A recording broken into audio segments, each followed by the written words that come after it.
The latest fallout in the election donation scandal that now involves Lieutenant Governor Sylvia Luke. Today, her superior in the executive branch, Governor Josh Green, canceled his upcoming travel plans in light of the investigation. Green issued a statement never mentioning Luke by name, but saying that he wouldn't attend the upcoming National Governors Association meeting in Washington, D.C., quote, in light of recent events and to ensure steady leadership for our state during this time.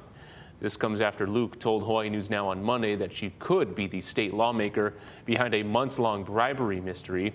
She insists, however, that she's done nothing wrong. If the governor had left for next week's D.C. meeting, Luke would have been left as acting governor in his absence.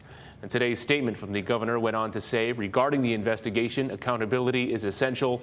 No one gets a free pass. We are in an active phase of this effort, led by our Attorney General and I, and want to see all of the facts released to the people of our state as expeditiously as possible.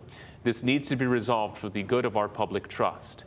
We've reached out to the Lieutenant Governor's office for reaction and are still awaiting a response.